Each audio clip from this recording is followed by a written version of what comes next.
Revelation is an exquisite film that proves to be a steady, slow burn film that never tries to underestimate its viewers to an extent.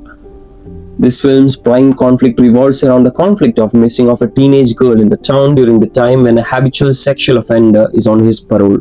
The two prime protagonists in the film are a pastor who is trying to make a big in his church, whose wife cheats on him during the narrative, but he forcefully makes her confess before him, for which he fetches her a salvation. He, on a crucial moment in a film, tries to kill the habitual offender, and to save himself from that, he engages in crime after crime. In the end, he tries to kill a female detective. This film's second prime character, who's always sobering for her dead sister who committed suicide after being sexually offended and tormented by the habitual sexual offender character a few years earlier. This film is cleverly bounded with several conflicts in the form of hidden secrets and submerged truths. Let me discuss the good and bad attributes from the film so that you can ultimately decide to watch this film or not. First positive will be the screenplay itself. As I said, it has a clever screenplay structure even when it's very generic. It never tries to overdo with the very basic plot they had. It goes on moving the plot very much from the psyche of the two major characters I mentioned. By staying very much true to the character's mental state, the film opts realistic, grounded and organic route of storytelling. Second positive is definitely the making.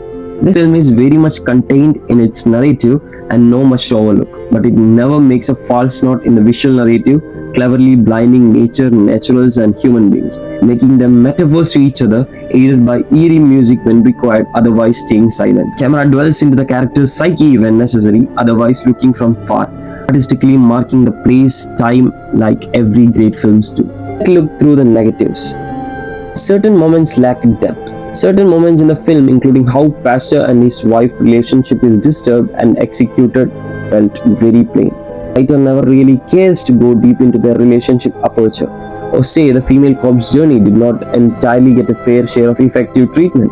Her relationship with father and sister wasn't exploited enough from the story point of view.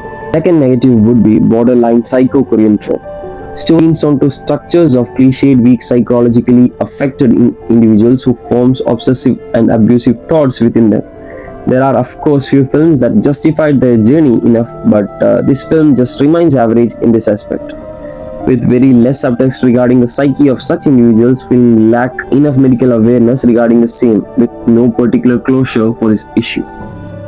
That's it with the video guys. If you felt the video good, you can support by subscribing the channel.